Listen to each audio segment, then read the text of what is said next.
The redemption is complete. The Pacific Northwest is the center of the football world once again.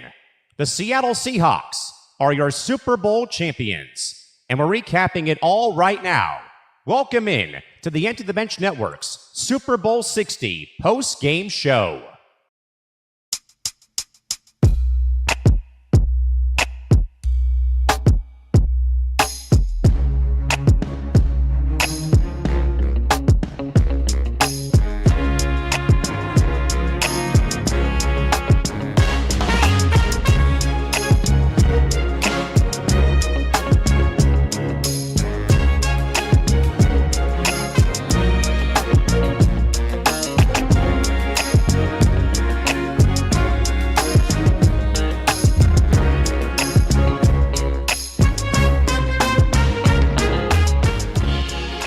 All right, we made it. We got through episode Super Bowl. If I could talk, I promise I'm not drinking. But Super Bowl 59 or 60, I can't 60. talk. 60. Why not? I'll just take over from here. Hey, everybody. Welcome to the Super Bowl 60 post-game show here on the Empty the Bench Podcast Network. The race is done. We've talked about it on Football Forecast that we were going to go follow you all the way from 32 to 1, and we now know who is the one, and it is the Seattle Seahawks, led by Sam Darnold. Kenneth Walker, your MVP. Probably a game that perfectly encapsulates just how maddening and how unpredictable of an NFL season this was. From the start of the race, start of the season, into the playoff race, and what we got here from the Super Bowl. It was basically, for the first three quarters, puntamania. Hey, you won a bet. I did. I won it. What was the over-under? 7.5. Wait, was that for the entire game? Yes. The eighth one came before halftime, Nick. But wait a minute. What did I say during forecast? It's going to be a defensive slugfest, right? I knew it was going to be a defensive slugfest. I didn't think that much of a defensive slugfest. Right, but I kept saying, I don't think this is... First of all, the score really doesn't implicate how the whole game really went. The score and how the game went, I don't think it's really a match. Right. I think that... Because the first half... What was the score in the first half again? 9-0. Okay. So, it wasn't a blowout. There wasn't a touchdown till the fourth quarter. Correct, which, by the way, Liam was saying in our chat, was that the latest we've ever seen a touchdown in a Super Bowl game? Super Bowl 53, the Pats Rams. That was the Julian Edelman touchdown in the fourth quarter. That's right. Okay. That won him the MVP. I mean, wow. I don't know where to begin, but this has been a wild game. Obviously, we had some differences towards the end of the game. I thought the officiating actually stayed out of the way for a change, which was nice. There weren't too many flags. Really was towards the end of the game where they came out. Yeah, it wasn't until the very end that something really happened. I don't know. It's just one of those things where you're just like, all right, what happened here? And I don't know. Where do we start? Because there's a lot of places we could start. I think we just start with a recap of the game. Okay. Go ahead. Yeah, let's just go into the game. So as Nick was mentioning, and you guys all feel free to jump in wherever you see fit, wasn't a lot of scoring within the start of the game. And people kind of expected that it was going to be a bit of a defensive battle. We've had our conversations on the most recent edition of the Football Forecast about how this game was going to play out. But I think some of us were expecting, my final score prediction was 24-21. We had 21-17, 24-17. I think 24-17 was maybe the closest that we had. That's the one I had. Yeah, I think it was one of the more closest that we had in terms of the actual final score. But I think, Nick, when you predicted that score, you didn't see it being that it was going to be 3-0 at the end of the first. 9-0 at the end of the second. No.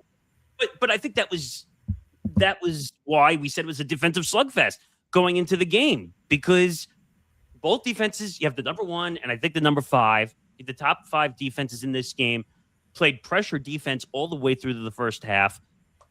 And I think, like I said on forecast, that May's clock, if you watch the entire game, was a step slow in the game, and he wasn't picking up coverages in the first half. Second half, he started to build that clock up and was starting to pick up, but it was just too late by the time he finally picked up. I think it was going to be, I think Johnny I have to kind of give credit to Johnny. You know, as somebody who's constantly watching MTGP and working behind the scenes with their show, working behind the scenes with Johnny with forecast, I feel like Johnny really had a good feeling on this game. I think it really showed itself in that. And I think even Ben, you mentioned it during forecast too, about the fact that Drake May and Sam Darnold are scramblers. Yes. And that this game could have come down to who was going to do the most scrambling out of everybody, who was going to be able to do the scrambling. And I have to give credit to both quarterbacks because, I mean, May had some issues too, Darnold occasionally, but that just goes to show how much of a defensive game that this was going to be. You said, like you said, Dave, this was 2 top 5 defenses, 2 top 5 defenses. And you could see Jason Myers really lifting the team up. Could the Seahawks have defeated the Patriots without Jason Myers? Maybe, but not cover and not get out to the early start that they did. Yeah, I mean, he had an incredible game. If it wasn't for Kenneth Walker's 160 yards, are we talking about him as the MVP of this game? I think he still has a, legitimate claim that he could have been MVP in this game. I mean, come on. If the way this NFL season has gone, you're telling me you would not have expected a kicker to win Super Bowl MVP the crazy way. They never said other guys besides offensive, defensive players. And you can't really give it to a defensive player because that wouldn't be fair. Because a team defense is a team defense, and I think both of these are team defenses. I mean, didn't somebody have 7 sacks in this game? Seattle. Yeah. I mean, you really want to talk about one guy? I still think the best defensive player is on the Patriots. I still think Gonzalez is the best defensive player on that field. And by the way, if he didn't make some of the plays he made, they wouldn't have been in this game until the blowout occurred. Yeah. Gonzo was good tonight. He was really good tonight. And I think he had 2 plays where he broke up 2 potential touchdowns in this game alone. On deep, the deep pass to Shaheed, and then the one before halftime to JSN, which I think he actually got cooked on, but Sam Darnold threw the ball late, so he got his hands on it. But I thought all in all, he honestly probably was the best player on the field tonight for us. And honestly, being really honest, JSN did not show up tonight. You guys did a really good job then of containing JSN in this game. Yeah, no, I thought we did. And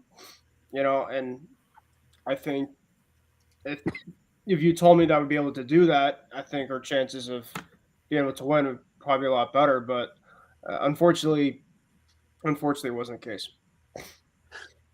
I mean, look, I think all the BS that's coming out about Drake May after this game and towards the bottom part of this game, where people are saying, oh, well, Drake May can't do anything because he lost this game. That's baloney. I'm tired of hearing that. Yeah. And he's a great quarterback.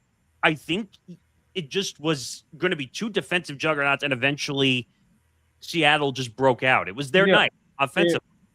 Yeah, I mean, and I said this, on Gurus earlier. I said, if we're gonna lose, I'm gonna come on here regardless and give the other team credit. And and they're an absolute juggernaut of a team, and that's hard for a second year quarterback, let alone it's really his first full season, to have that. And you know, was he great tonight? No, but I do think that he learned a lot. And it's it's somebody that I think definitely has a lot of promise with this team. And I think it was kind of more of the fact is that there's a lot of fan bases that I think kind of realize that the Patriots might have found another good quarterback with this team, and they have all the reason to go after he's 22 years old, which is absolutely crazy, and he's playing out there on the Super Bowl against. I'm not going to go generational when it comes to Seattle's defense, but that defense is terrifying. I mean, they literally they don't give up any big time plays at all. Um, I know the interception. I don't know what he was looking at. The fumble. I mean, they had a couple, blitzes that were like late blindside blitzes that he wasn't picking up, but it's like they were. I can't put all the fault. Sorry, and I know, people are coming at, I'm saying, oh, haha, this and that. How about you have your whatever quarterback that you have at 22 years old and try to do what he was trying to do? I mean, he pretty much put it all out there. Was it great? No, but it's the I want to really, really be upset, and the fact that we didn't get all the way. But my expectations coming into this season were really, really low, and the fact that I'm sitting here talking with you guys, some of my best friends, really on this overall platform. And I take that to heart. And to talk football with my football team in the Super Bowl with a second-year quarterback, it's not normal, regardless of win or lose. And I was just going to say, you're talking about Drake May, not just how young he is, inexperienced he is, in his second season in the NFL, in a season where we thought it was going to be the continuation of the Buffalo Bills, at the top of the AFC East, that we thought even with the Pats winning the division, that with Josh Allen and the Bills' experience of the postseason, that it was going to be their time. Yeah. And instead, it's your team in the playoffs. I'm not going to put all the blame on May for the fumbles because, like you said, they have some pretty heavy hitters. You called it Nick before off the air. You called it a bulldozer kind of hit, and to that regard. Yeah, I don't know if you can call this Seattle defense generational by name value, but that was part of the conversation that Tirico and Collinsworth were having tonight, in that you can honestly say, even if you don't want to talk about the star power of Seattle's defense, I think they've at least earned the right to be compared and discussed in the same breath as the Legion of Boom, simply because of the way they performed tonight, the way that they performed on the way to Super Bowl 60, and the fact that they now have a Super Bowl ring to go alongside all the achievements that they had in this NFL season. And if they make it back to another Super Bowl in the current era that they're in, even more of a right to be compared to that legendary defense from a decade ago. Yeah. Yeah. I think another thing, too, that is kind of different about this Patriots team is most of these guys, it was their first ever chance at playing in the Super Bowl. And the fact that for a coach like Mike Vrabel to bring these guys all along and to face a team that, to me, I think was the NFC, I think was just by far the better conference, and it clearly showed pretty much on the biggest stage. Seattle has a really good chance, at least in my mind, to go have a repeat next year. They have a really good coach in Mike Macdonald. JSN's obviously one of the best players in the league, and that defense, there's probably most of those guys aren't probably going to go anywhere. I do think, I'll be curious to see who they bring in as an offensive coordinator. If Clint Kubiak is obviously going to be moving on for the Vegas Raiders job, which I'm still kind of shocked about, because why would you want to leave to a certain organization after a team just won the Super Bowl? But that's what happens for a lot of type of coaches. And, I think they're going to still be in really, really good hands for that team. But, in terms of this past team, it's going to sting tonight for sure. you never know when you can come back to this phase. But I didn't think we were going to make this far of a ride either. So I mean, it's a really mixed emotions, and but there's a lot of promise. There's a lot of hope for this team, and I want to hold my head high because this team definitely deserves it. They won the division. They won 2 playoff games. They went into Denver, who was the number 1 seed in the AFC, and got a chance to play in the Super Bowl against arguably the best team in the league. So I really can't ask for much more besides obviously the loss. But I mean, the Patriots are going to be a competitive team for the next 5 to 7 years, the way they're built, at least. It's Vrabel, of course. Yeah, and the fact that Jets are rebuilding, Dolphins are rebuilding, and the Bills are basically in limbo at this point. Like I said last week on Forecast, that just has solidified now that the AFC East is back in control of the Patriots for at least a couple more years now. If the Pats don't win the division like the next 3 or 4 years at least, that would be a disappointment in my book. 100%. Because I will say is we have a lot to add in the offseason, which makes this even more of a fun ride. And so if we can't add to the offensive line, and people are going to blame Drake May for a lot of tonight, Will Campbell. I think Will Campbell, I love Will Campbell. I love the overall pick, but man, oh man, I don't know what happened in the playoffs. I exactly don't know what happened, but clearly the left-hand side of the offensive line was just getting punished by pretty much all the great throws in the whole entire stretch.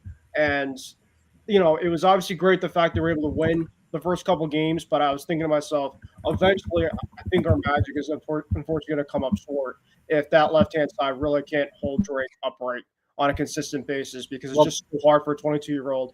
And unfortunately, the front of Seattle's was just not the right recipe for their offensive line to magically, get back on track. Well, that's okay, good. That's what. Just one thing. That's what Johnny actually mentioned. I think on Forecast, maybe it was Forecast and MTGP, the fact that the defense of the Patriots has been excellent, but you had a really tough offensive line in Seattle. Probably one of, if not the best offensive line in this NFL season. So I want to give you one stat that just popped up from Jordan Schultz.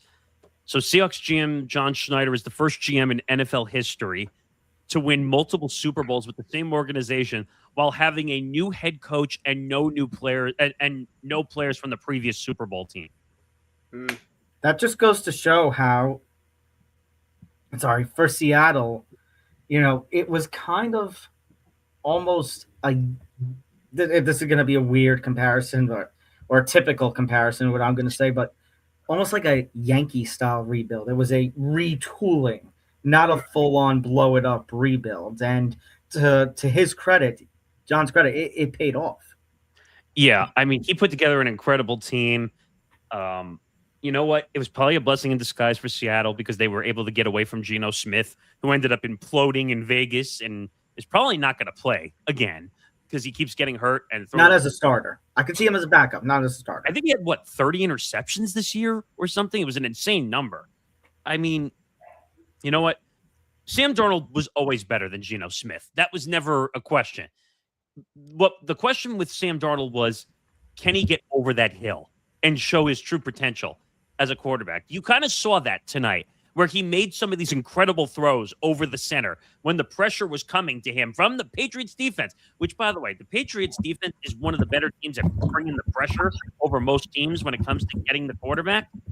And Sam was just a half second sooner, I think, on every defensive pressure. It wasn't much, Ben. It was literally a half second. No, he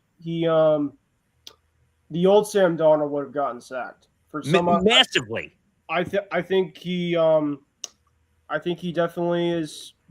That's the confidence that he's been playing pretty much all postseason, and I can't help but give him credit. And he definitely defied odds. Obviously with the guys that he had, so it's going to be interesting in terms of what they do next year. But congratulations to them. It's great team. And it just goes to show, what happens, even if Sam Darnold comes back down to earth after these last 2 seasons, it just goes to show how even with QB2 fantasy style kind of quarterback, that if you can build around them with some excellent weapons, give them, Nick, you and I know from what we've seen with our New York teams, give them an actual offensive line that can actually protect him, helps a quarterback like Sam Darnold as a scrambler. That was the big question, by the way, the offensive line on each side. Right. And I think at this point, Nick, the question is going to be, you asked me before, so is he laughing at the Jets? Here's my question. Who has more egg on their face right now, the Jets or the Vikings? I think it's the Vikings. Well, because he won 14 games, back-to-back 14-win seasons. And they said, look, I get what the GM was trying to do. I get what our last GM was trying to do, in that they drafted J.J. McCarthy, and Johnny and us have talked about it. Like we talked about it with Daniel Jones. We talked about it with some other guy. When you draft a quarterback in the top 10, you better be going right. to expect them to start. And you better be right. If JJ, if they ended up trading JJ, it was a no-win situation, because if they ended up trading JJ in the offseason, understandable considering what Sam Darnold did last season, but then there would have had the question of, then why did you trade up one spot with the Jets to draft JJ in the first place? Okay, but where's the Vikings GM now? Right. I mean, he's on the scrap heap because he couldn't get this team over the hump. And now, like, you were hearing the rumors of Aaron Rodgers, but it looks like Aaron Rodgers is now going back to Pittsburgh to be with McCarthy. So I don't know what they're going to do with the quarterback, because I don't think they can trust McCarthy because of all the injuries over there. I think now that even the Lions are kind of in limbo, the rise of the Bears, the Packers, you're looking at a Vikings team that might be entering rebuild soon. Again. How about we give the Vikings a call for Justin Jefferson for Drake May? Screw it. That would be funny, actually. But AJ Brown, if you want to leave Philly, do you feel like AJ Brown would be a good fit for the Patriots, or do you think he's just too much of a head case? Ben, my advice to you would be not to take that headache. I'm just going to say that now. I do feel like we need to get a game changing. I was just going to say, I don't know about Brown, but you can't continue to have somebody like Stephon Diggs as your wide receiver one. He's a good receiver too, but I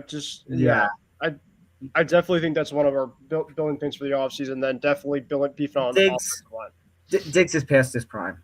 I'm sorry. See, if it wasn't for and I don't know why the name is slipping me at the moment, the Miami wide receiver, if he wasn't in division, who was the one that what? Jalen Waddle? That would have been a perfect fit if it wasn't in division. Like that would have been your guy. Like I was always a big T. Higgins fan with the Pats, but that dream never happened because he was never going to leave Cincy. Yeah, but here's the thing. I think, and again, people got mad at me in the comments for something I said about the Bengals over the last couple of weeks, saying like, oh, well, everyone says the Bengals are going to be this, and then they get shit on when they don't perform, and that's me. I usually say that. I think people. I think the Bengals need improvements to their lines. As far as Waddle goes, I understand the sentiment, but if you're Miami and you're looking at the fact that you can't move off of Tua because of his contract, and you need a rebuild. I know Waddle's a young receiver, but if you're looking for value, he might be the best value they can trade for. I also like Hunter Henry, but I don't think he's a true number one type of tight end that we should have. But the guy I think the Pats should take a look at would be Kyle Pitts. I think he'd be an awesome guy to have. Atlanta's not trading Kyle Pitts. I don't think it's going to happen. Well, he's a free agent. So I think he's a free agent. Yeah. Yeah. So they're gonna do everything to sign him back. Yeah. I'm just taking a look at it. You want to stay in Atlanta with all the crap that goes on there. Well, now that they have Stefanski, maybe that's a new life.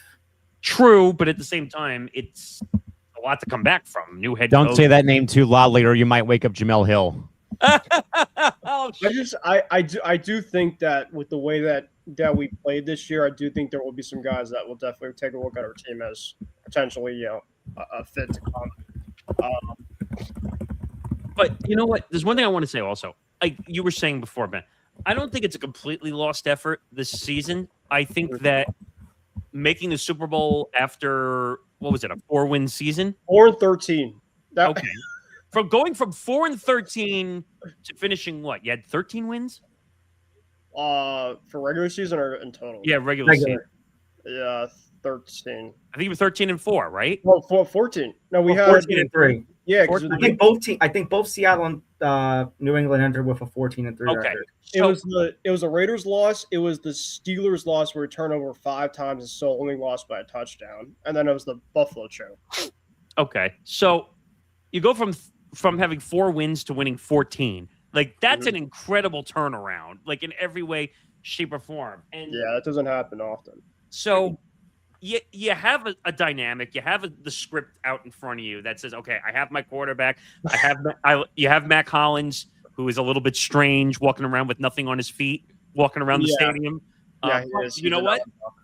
If he's going to be as good as he is, I'm not going to question his efforts of what he does. He did have a touchdown tonight, so hey, I guess that he almost had two.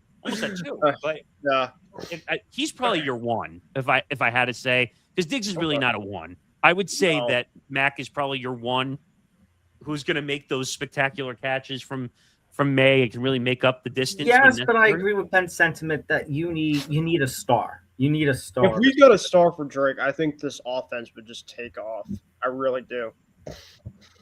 I'm trying to look up the free agency class for another guy that was looked at, but I just don't know. I don't think this is really kind of a possibility. Brian Thomas Jr. is potentially been a name kind of floating around because apparently the Jaguars receiving situation is kind of interesting. The thing about Brian Thomas Jr. that I just did not really like was just him getting hit with his contact after catches. Like, he just was not great with that. But I would be open to that. I really would. You know who would be good, and from a veteran standpoint, strictly, I think DeAndre Hopkins would be a great fit for your. But again, then you'd be putting your trust in Matt Collins as your wide receiver one. Well, I mean, Hopkins wouldn't be a bad guy to just have in, a young receiving room. I'll give you another one. How about Debo? Debo's a free agent. Okay. Yeah. Now, those are more like third down guys when you look at them. But Debo has proven he can take wide runs across. He just did it with Jaden Daniels. So I was going to say, Debo's one of these guys who can serve as running back plays as well. That's what I'm saying. He's a dual threat. Debo might be one to look at, because then you don't have to put all the running reps into Drake May's hands, where he could possibly get hurt, because it was a little scary watching him slide around out there during the game. I mean, I'm just looking at the rest of the list. You're not signing Mike Evans. He's an injury-prone mess. He's going to stay with the Bucs. There's not really many other names. Like, Rashid Shaheed is actually a free agent after the trade. I think Seattle's going to do everything in their power to get him back. Yeah, they should. I think he was the best trade in the entire NFL season, and that's saying a lot. But his speed really changed the Seattle offense in a lot of ways and kept them in games. There was one catch that I thought he was going to make on that drop down or that pin out, and he just missed. This guy has so much speed; it's incredible. Who's this? What? Rashid Shaheed. Rashid Shaheed. Man, this guy on our team tonight had bright spots, and I wish that we kind of use him in different ways tonight. Was I thought Trevion Henderson? I thought definitely should have had the ball a little bit more than he should have had. I hate to criticize Josh McDaniels because he's just been so good for organization, but he was just doing way too much of predictability when it came to he just didn't change up a lot when it came to the formations he had. And I felt like for Seattle, their defense just got way too comfortable, and we unfortunately I talked about this on the forecast on Friday that, if this team doesn't win the first and second downs, you're fucked against a defense like this, because they basically just come at you either with the blitz, and they basically have, in their secondary, basically not just play guys back. They tackle well, they scheme well. We were just outmatched, unfortunately. We just ran into a much better team, and I can't help but tip my cap. it happens. That's what sports sometimes happens. You can't win them all, right? I mean, No. like, Well, trust me, I know the winning side for sure, but I also know the losing side, at least for the Super Bowl. hey, Boston sports over the last 10 to 20 years has been pretty successful run, I would say. I'm also a UConn fan too. So Jesus. That's true. it's not normal what I have. It really isn't. So I can't. If Patriot fans actually on social media today were saying something before the game, and it really hit me in terms of the fact is like, no matter what happens in these Super Bowls as Patriot fans, like don't take these moments for granted. Like you got to realize that being in a Super Bowl like 4 or 5 years after the greatest quarterback of all time left is just not normal for many organizations. And to be in 12 Super Bowls itself, 20% of the Super Bowls of the league, it's not normal. Like it's crazy. And that's why like I can hang my head because half of the NFL would trade like half of what we have. It's Yeah. crazy. I say It I agree. really is. Absolutely. I mean, I'm spoiled. I'm not going to just sit here and not say it. I think making a Super Bowl sometimes is harder than actually winning the game itself. Mhm. I think at times, like, because once Yeah. you get to the Super Bowl, it's like, all right, you deal with the media, you deal with the Super Bowl row, you deal with all the interview nonsense, you Yeah. deal with everything that comes with it. But once you're in the game, you're locked in. You're not thinking Mhm. about all the noise from the outside. You're just like, all right, I gotta get it. I gotta get in my mode. I gotta get into my game, and I gotta focus and just play. So I think getting to the game is a lot harder than Mhm. Well, no, it's crazy. It's actually ironic you say it because I think a lot of Patriot fans before the Denver game, they're like, okay, like I really want to win this game so bad because they're like, I'd rather lose in the Super Bowl and get at least to that stage for a shot than just lose, in Denver again where we just haven't won. And I feel like it just would have been a lot tougher. And by the way, people don't take the conditions again into effect of that game in Denver with all the snow. I mean, and how ridiculous that game was. At one point, they were literally just like taking fourth down knees and punting back and forth in that game just to avoid a turnover. So that's just one of those things where you're just like, all right, you made the game. I would say your tougher game was probably in Denver trying to avoid that snow than this game here in Santa Clara. Like, because Ben, I think you would have been more frustrated losing that game than I think losing this one. Tonight we got beat, and like my dad was even saying when I was watching the game with him tonight, he's just like, if we lose, just don't make it in the worst traumatizing way possible. Like Seahawks fans had it with Malcolm Butler. Like if we lose and we got beat, you can live with it, right? And that's why like I'm sitting here saying like, and that's the thing, you got beat by a team that, look, Seattle was in what I will say is the toughest division to play in the NFC West. Rams, Niners, yeah, Right. crazy. They proved consistently. All three of those teams were in contention for the number 1 seed in Week 17. Yeah, which is scary. Right. I know the NFC North, everybody finished with a winning record, so I got to give compliments to that too. But the fact that they ended up playing in the NFC West and had to fight through the Rams, which, by the way, I said it before, I'll say it again, that Week 15 or 16 game, Thursday Night Football, it was Seahawks-Rams, the first place in the division on the line. And the Seahawks ended up winning that division. Winning that game, I think, in comeback fashion. I have to double check myself. I feel like that was the turning point to. Another thing too, a couple things with Drake. He said he had the 38-37 game where they won in overtime. Yeah, that really, I think that was a real turning point to the season because that was around the time the Rams were starting their downhill trend. Well, Drake did have an injection in his shoulder tonight. For those that were wondering, he said that after the game. I mean, let alone there were a couple of throws that I was just completely staggered by like how bad he missed some guys. So I'm obviously not making it as an excuse, but definitely, everybody's just not 100%. But I wouldn't be shocked if he does have some surgery in the offseason for this situation. I don't know if it's going to be minor or big or anything like that. And then he was pretty emotional in his post-game conference, but basically thanking Mike Vrabel, of course, for making this team and bringing this team pretty much back to relevancy, and he's obviously really excited to bring this team back next year as well. Well, all right. So we've talked a lot about the game. We can come back to this. Actually, one thing I do want to, before we move on to briefly to the next thing, I am curious, only Ben, because you say that, you talk about next year. One of the big criticisms, for fair or for foul reasons, has been when analyzing this game, predicting this game, was the schedule that the Patriots played. Now, number one, I say it's foul because in the NFL, you are given the schedule that you are given. You play it to the best of your ability, and they got 14 wins out of it. What I will say, though, is I'm curious about your thoughts because, you're still playing in an AFC East that's going to be very weak. I just mentioned. Yeah. But your opponents are going to be the AFC West and the NFC North, two of the tougher divisions in football. And then your other opponents are going to be the Jaguars, the Steelers, oh my God, and a game against the Seahawks in Seattle. Yeah.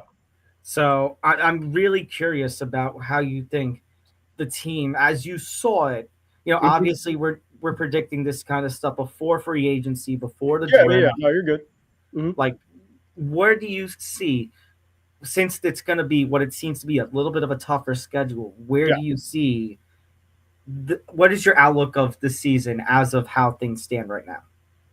Yeah, I mean, actually, Zan Franklin was actually asking me about Zan and Grant were asking me about this earlier on the pregame show, and I basically said I do think that this team is definitely going to take a step back a little bit, next year, and it's not a knock on because we're not going to be a better team. I think we're actually be a better team. It's just you're playing a tougher schedule.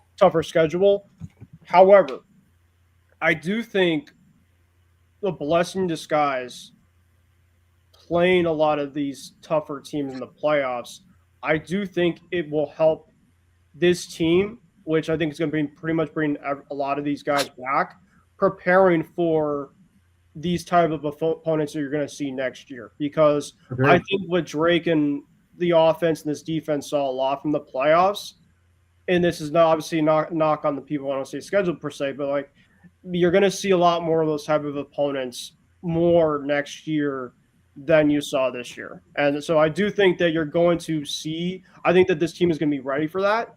So I do think that for me, I think, to be fair, within 9-11 wins next year is probably going to be my soft spot.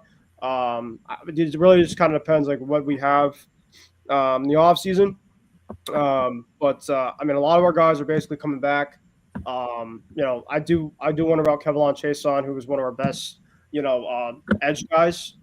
He was extremely valuable to our defense. But Christian Gonzalez, you have him. You got to start thinking about getting him an extension, because he's going to get a bag somewhere if he does leave. I do not want that happening. I do. Former Jet Morgan Moses, Nick. I gotta give Morgan Moses a massive shout out this year with this past team. He was great. Yeah. I really didn't know much about him, to be honest. But a lot of Jet fans did say some good things about him for us coming into the season, and he really was a good part. Garrett Bradbury too at center.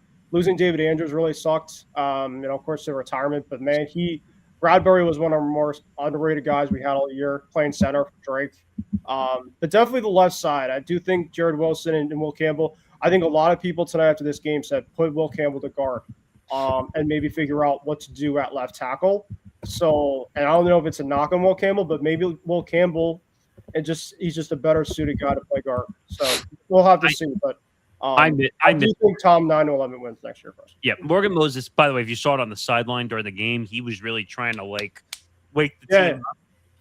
Yeah. That's what you call a leader on the sideline. Didn't they say like 196 regular season games or something like that before playing in a Super Bowl? Yeah, it was a lot. He's a veteran for sure. Mm-hmm. I'm kind of mad that the Jets organization is a complete dunce when it comes to holding on to players. Morgan Moses is an incredible player, And it was more basically of a plug and play once he got into New England, because they already have a process built in New England. It was just a matter of taking the veteran leadership role and say, hey, I'm going to lead these guys to the promised land and hopefully get them to where we need to go. And Ben, I actually kind of agree with you also because, well, your division rivals are going to have to play the same kind of schedule. And I don't think the Jets are going to be ready to take on the NFC North or AFC West. Dolphins aren't going to be ready to take on those two divisions. And right now, considering how the Bills finished, I'm going to have questions about how they're going to perform against those teams next year. Mm-hmm. Sorry, I just stubbed my toe. That's been my night tonight. All right. But no, I heard what you're saying. Yeah, I agree. All right, we'll come back to this. Let's talk about this, and we'll get to the halftime show. But so where do you want to go first? No, let's do Kenneth Walker. I just keep getting my L and X's confused. Okay. Yeah, I did that once already, so don't feel bad. Yeah.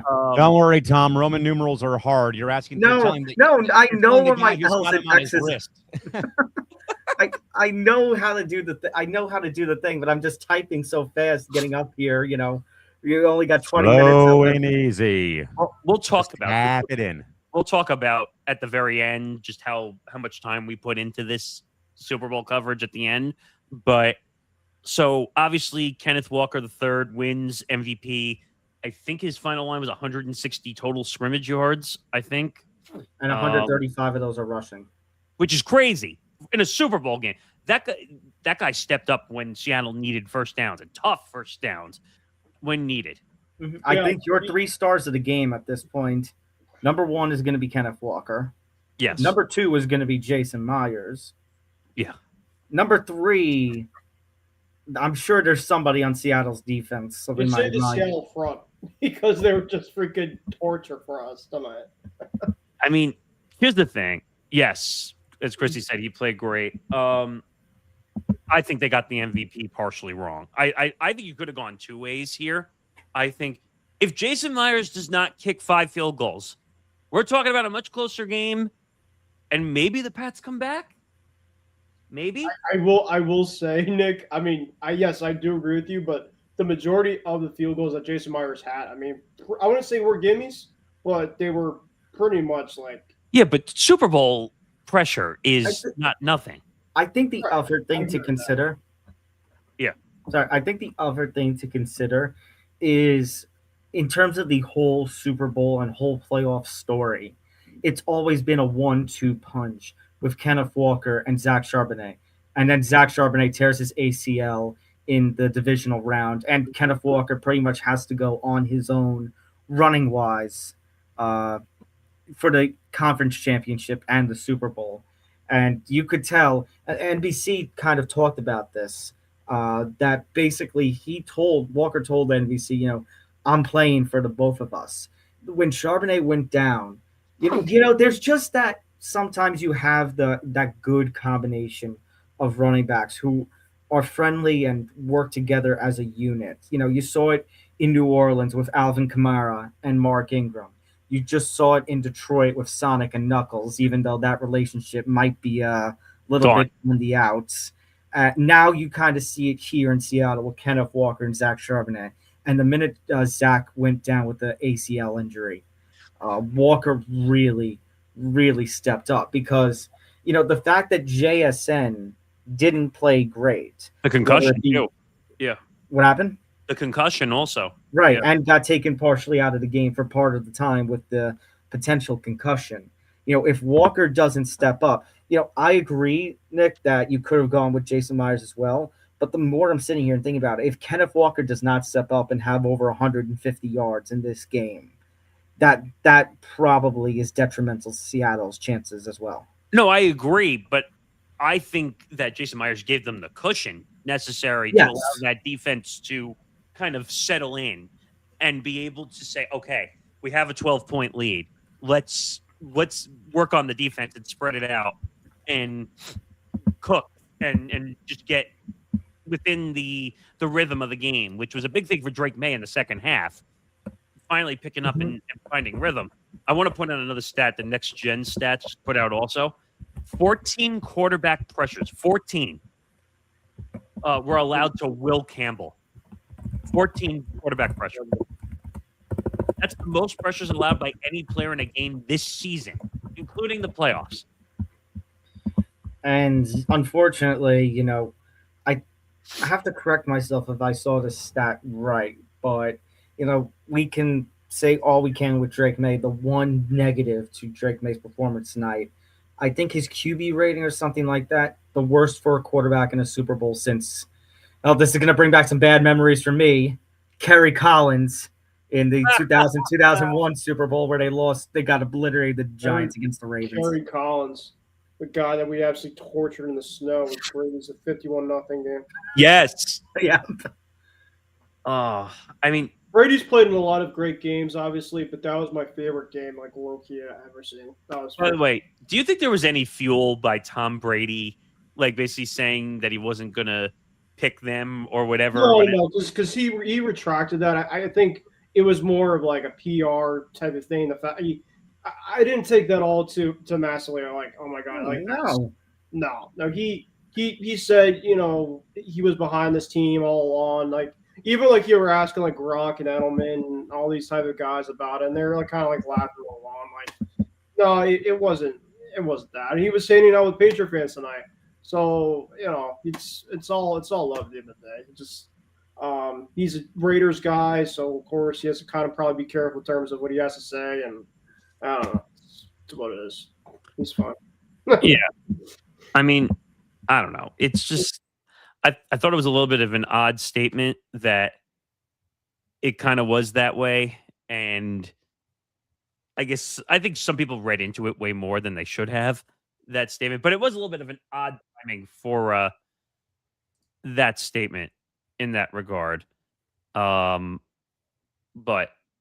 we'll see what happens if we can get Tom back on here. I don't know. Any other thoughts before we move on to the Super Bowl halftime shows and the commercials?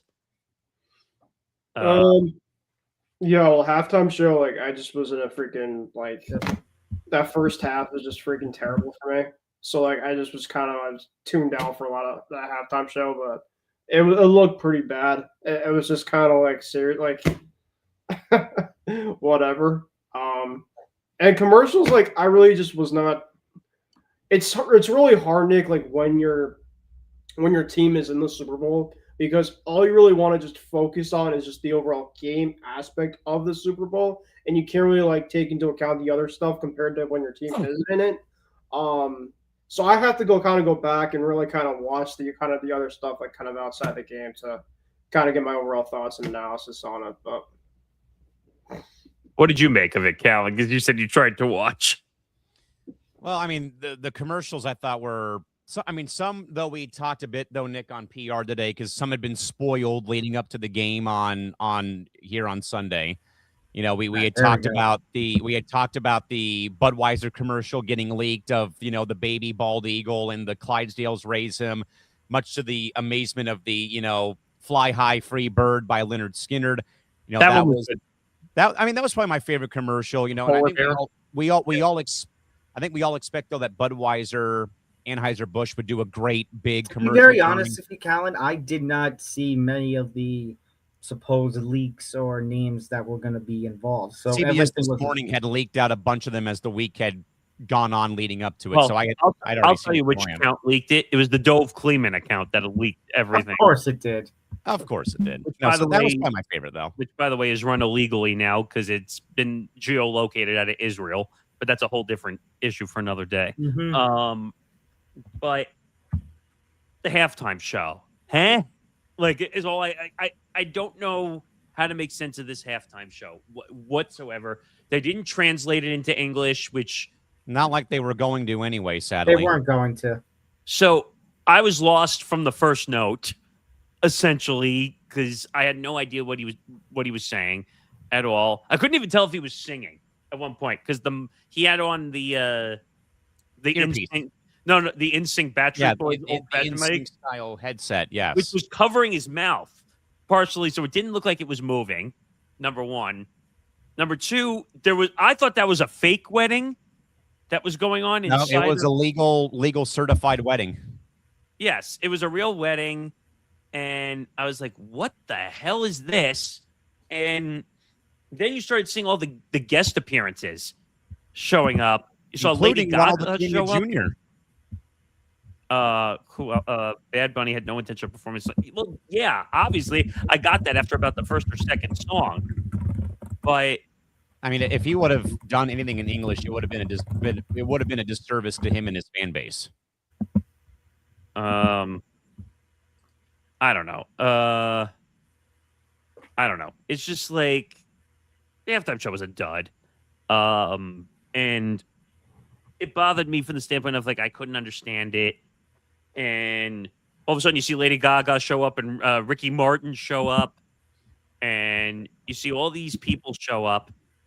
And you're just like, what was this political intentions going on? Was it not political intentions going on?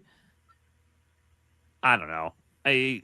Something is just that show did not hit home for me very well. I don't know if anyone else has thoughts on the halftime show. I gave it a clean bill of health in Slack. It's simple as that. Did you? Yeah, there was no political theater, no calling out ICE, no calling out Trump. I know it's in Spanish. Oh, it's this, it's that. Okay, first of all, the game's in California. I know you guys can't find me on the map where I live. We're very close to Mexico. Puerto Rico was part of the U.S. for one thing. All they had to do was one little record scratch of one Spanish curse word that I happen to know, soccer fan here. But very much it was a retrospective, though, of trying to encapsulate, like very early in the show, like very, very, very early. Because I heard a little on the board where they put up like the weird characters to show a curse. Was that when it happened? I don't even remember. I think it was as he was beginning to walk out of all the trees and walk and went by all the little food stands you see when you're driving through the countryside, for example, in certain parts of. You said it was a record scratch, or was that you're saying it was a bleep by NBC? It was a bleep, but mainly done like a DJ spinning a record at a nightclub somewhere. Usually, that's all it was. I know it was very faint. See, I wouldn't have been able to tell you what a Spanish curse word is or isn't because I just don't know what was happening at all whatsoever. So I also feel like it just didn't add up the way the show was going or the way the halftime was going. And well, I mean, it's simple as this. It was a slice of the Latin and Spanish music and Spanish community culture. And that is the culture that they have developed for a long time. There were tributes to other famous artists. I counted Don Omar, Daddy Yankee, Vicente Fernandez. Obviously, Lady Gaga performed. Ricky Martin performed. There was other, Ronald Acuna Jr. was in the background. Jessica Alba was in the background, as dancers. All the dances you saw, yes, they may have been, NSFW. Who cares? It's the Latin culture that they were bringing to the table for us. Yeah. And again, no political football, no F ICE, no F Trump, none of that. That didn't even happen with Green Day either beforehand because they totally skipped over the part of the Song of American Idiot that they would have, said not part of the insert abbreviation here agenda. They went right to the very end of it. So I thought it went off totally fine. And that's again probably because I'm someone who knows about the culture. Living in Southern California, the game was in NorCal. The roots of the Spanish culture being across the whole state is one thing. Bad Bunny being from Puerto Rico, he came to Petco Park recently and it sold out like in 5 seconds of being in San Diego. So, I thought it was fine. I really could care less about the game because I don't want to sit around for 11 minutes of actual game time and waste my Sunday. I went back and watched the Olympics to prepare for tonight's show. I mean, for me, like, I have no problem that they picked him as the halftime show. If they had just translated it, it would have made it easier for me. Yeah, and the NFL would not have done that because in a way it would have caved to all the other crap, Nick, we talk about involving the sports world and the other side of the spectrum. But why is that such a bad thing? I don't understand. They didn't want to cave to whatever pressure, which also was my other point, though. I think, Nick, we kind of talked a little bit, I want to say, earlier today maybe, that, and it came to me, though, actually, as the during pregame watching Green Day perform before the America the Beautiful. And by the way, Charlie Puth, not even close to 2 minutes, by the way, on He the did a great over job. under for the national. Because even I kept the stopwatch to see. I had him at like 151. And I saw Nick's tweet where he posted the time. he shared the screen grab of the whole thing. He did. So I mean, I thought it was fine, and and I even said beforehand, doesn't matter who you bring in, there's always going to be a big pocket of the population who won't watch the halftime show. So I just had no interest, even though I sat through most of it because I was curious to see what was going to happen. But I mean, if a Bad Bunny was going to body slam somebody, that would have made it interesting. I mean, he kind of did like that free fall off the stage, and he like went through a table a little bit. Yeah. I don't know. The Lady Gaga spot made no sense. The Ricky Martin spot, I guess just for the relation of the culture might have made sense. It's all culture, baby. It's all culture. The Lady Gaga spot made no sense. No. Where does that fit in here? Doesn't, not as far as I'm concerned. And then I think Cardi B was in the background somewhere. Yeah, they were all just backdrop pieces is all it was. So DiMartino won a bet with that one at least. Yeah, I think through Kalshi or Polymarket, he actually placed a bet on that. And Ronald Acuna Jr. was also in the background too. So there you go. I guarantee you that wasn't a Kalshi or Polymarket bet. No, that may have been a wild card. Pedro Pascal was also there, which was another one of my favorite commercials for the Mandalorian and Grogu series. Yeah, or Right, movie. I think I have you guys back. Let's go. Okay. I don't know what just happened the last 5 minutes. And Maybe you should call up Xfinity to become your new internet provider as they advertise for Jurassic Park today. That was a great commercial. I'm out of that one. I got Spectrum, so I have Verizon.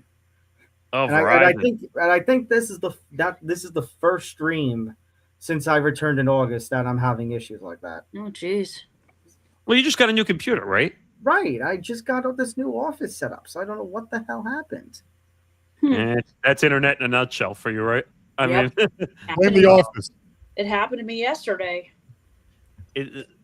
I mean, at least you could understand half the shit you're trying to read because I couldn't during the halftime show. Okay, it's very important that you talk about that because then I need to tell my story of that I was flipping back and forth. Well, okay, so I was just saying that I wish they would translate it on screen. Okay, first of all, that's not going to happen because the whole point of the show was the Latin experience. Right. Second of all, Okay, yeah.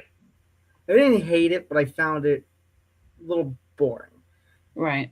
It had a decent vibe to it, but I don't feel like anything has hit the same since, the LA Super Bowl that Alan and They where they did watched the the 50 halftime years of show a hip couple hop. nights ago. Yeah. God. That Dre, was Snoop, Eminem, Mary J. That was Blige. the best Yeah. halftime Yeah, show. that one. oh god, one of the greatest of all time. At least of recent memory, no one's topping MJ in '93, as I mentioned Oh, in God, no, Benchmark no, no. today. No one's going to top Prince whenever he played the Rolling Stones, or even Timberlake's performance at in Minneapolis, which was the tribute he did after Prince had passed away. Oh yeah. What was it? Also, Bruno and Bruno and the Chili Peppers at MetLife. All right, but I'm gonna tell my story. Try to tell my story quickly before I crap out again. So I tuned into the turning point or whatever it was for a little bit. God. USA. Yeah, because I wanted to see what the whole thing was, and the headliner was Kid Rock, classic 2000s rock and rap act, Yep. and he plays all of one song. He came out to What did he Bawitaba. play, by the way? I'm curious. He played Bawitaba. I don't know if he played anything else. But when he was performing Bawitaba, they lowered the music and they did a cut into his Joe Rogan podcast episode where Weird. he's talking about his faith and he's talking about Jesus. And it takes up most of the act. And then it goes right into some other act. And we had to turn the game and we had to change the channel anyway because the second half was about to start. 30 Point USA's halftime show was going to bleed into the start of the third quarter. Damn. Tom? Yes? Setlist.fm says that it was only 2 songs he played. And I only saw one. Bawitaba and then Till You Can't, which was a cover done by Cody Johnson with an intro from Sting and added gospel message verse at the very end. Oh. So to me, but Callan, to me, when you say headline act, like You would Two think songs it is would not be a more headline than two act. songs. It was more like he was Right. like an opener, it felt like, in a way. Right. That's false advertising. Hmm. I mean, a headliner usually means you do the whole entire halftime show. Right. They had a bunch of country songs. I mean, country artists doing more songs than him. I see Lee Bryce, Gabby Barnett, Yep. Brantley Gilbert, Kid Rock, and then that was it. All right. So on Yeah. that note, because of the nature of these two halftime shows, I want to get you guys' opinions from what I'm about to say next, because Nick and I have kind of talked about this. I feel like, and you can do the, I wish I had it on me, but it's the conspiracy, our truth soundbite that I'd always have, Nick. Wait, what? Say that again. I said I wish I would do it right now, but with the internet issues, I'm on standby for the conspiracy, our truth. I don't that I have would that play. one on me right now. I know I gotta upload that. I got a feeling, Callan. I have a feeling the NFL is partially hoping Travis does confirm retirement, because I think the NFL will be begging Taylor Swift to come do a halftime show next year. Yeah. It wouldn't surprise me. I mean, I you know, think Callan, Callan- do it as Callan- long as he's still playing. Right, and Callan, to the point where I think they'd be willing to break rules and pay up a little bit if it meant getting her. I mean, you do that. It's again, as someone who doesn't watch, that's the easiest slam dunk that this league could make in a way. Yeah. They're not going to break their protocol though to They're pay. probably someone. not going to be. I mean, to get the future Mrs. Travis Kelce to perform at your halftime show, as long as he's not playing. But in her mind, she's already come out and said, "Hey, I don't need the extra bump. I do just fine on my own." But that's why I said I think the NFL will be willing to break its own rules this Okay, one but time. how much? Like, if she comes to you and says, "I want $100 million to do the halftime show," are you Done. doing that? Kirsty, you say done? I would say done. I mean, I would be like, hey, whatever you want. I'll say it's done. Bring and your then dancers. You can bring your band. You can bring some of the effects from the Eras tour.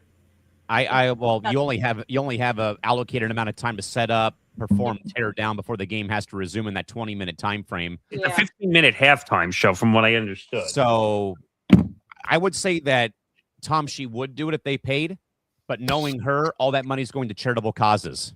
Food banks, that sort of thing. Well, I could see her helping younger artists maybe with that money. Like maybe maybe donate some money to like scholarship programs to help young aspiring artists, musicians, that sort of thing. First of all, I don't know. I think she would be too nice to ask for that amount All right. of money too. Maybe I like could see her asking for like maybe 10 million, but not 100 million. Not No, 100. but I'm She doesn't saying- need the money. Yeah. no, right. But if say she went, if they came to her and they said, "You want to do the halftime show?" Okay, I'll do your halftime show, but I want $100 million to do it. And I'm As gonna the be- NFL, are you saying yes to the $100 million to get her to perform? Is it really going to change the ratings by that much? might increase it a little I bit. mean, I'm with Christy, I think, and I think that's the thing we may have lost a little bit, because the NFL for so long has struggled to adapt to the minority audiences, like the Latin population, for example. You bring in the biggest Latin artist into the game, obviously in a state known for their Hispanic, heritage and culture, Yes. as we are out here in California. You tap into that, ecosystem. Say you bring Taylor in next year in LA at SoFi Stadium in, February 14th of next year, and you tap further into the female demographic that you also have been lagging for many, many, many years. Amen to that. Bada bing, bada boom. And I think Boom. if you want to go also on the roads of the safe route, I think there are people who still love Bad Bunny that will even more love Taylor Swift, or at I think least so. love Taylor. And I think it would be good to, I think it would also help in like I said, it's the safe route. You're not going to offend anyone. You can No. repair the bridges that were burned. I'm air quoting everything Well, from let me this year's ask, divisiveness. let me ask something else. If they somehow got her to be the halftime show, Mhm. she would obviously have to be a solo act, right? Yeah. Yes. There's no putting big names and No. whatever next They'll, to it, right? they'll advertise her as like the headliner, and then there'll be cameos. I could see the Chili Sabrina- Peppers, maybe, for example, or Well, groups. no, Sabrina, I don't. Sabrina or Carpenter. groups I don't or think you groups can do from that. LA. I think she would want the spotlight if she's gonna take the time to do the halftime show. I think she's gonna want the spotlight. No, there is one person or two people. Selena Gomez.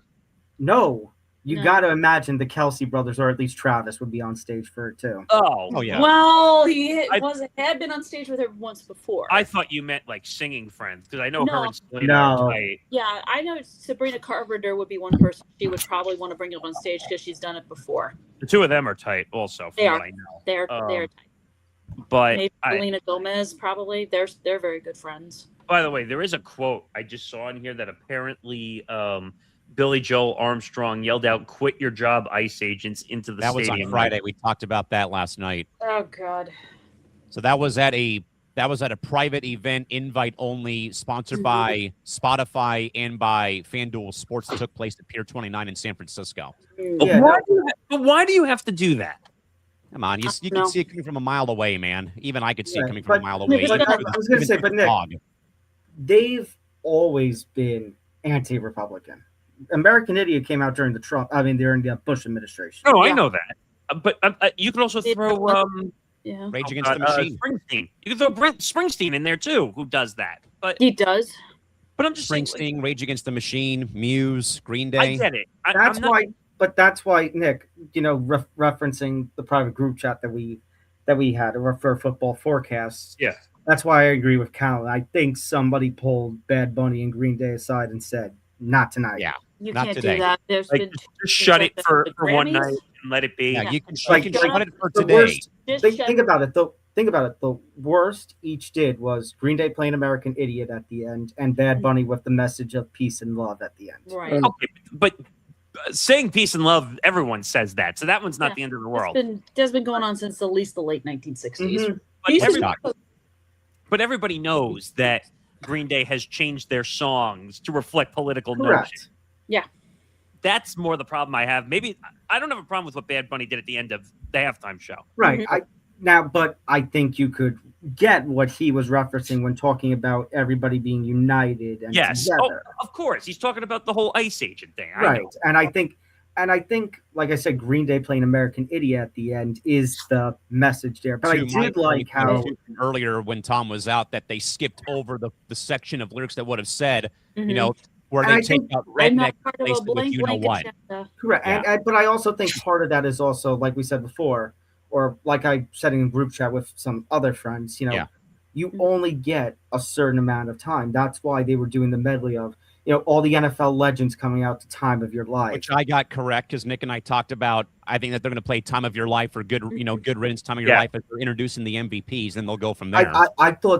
I thought they did it fantastically. How they let Green Day's performance to go alongside the bringing out all the classic NFL MVPs, and at the end of American, like they take their shot of American, but at the end, it's all the MVPs on the stage with them. Yeah. Yeah, I mean, they nailed all that. Like, Time of Your Life was great. They nailed that part. They got all the MVPs out. They really did a good job with that.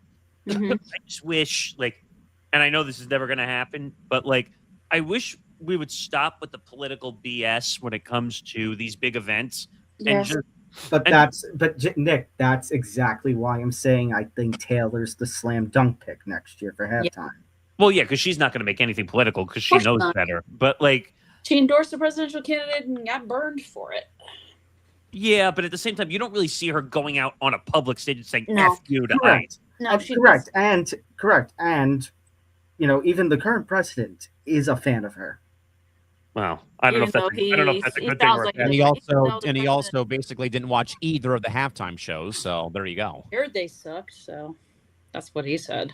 I don't know. The whole turning, and I said this to Kellen when we did press row last week, that I thought it was a big mistake. Turning point, USA doing a separate halftime show. Did they really think they were going to take audience away from the Super Bowl halftime show?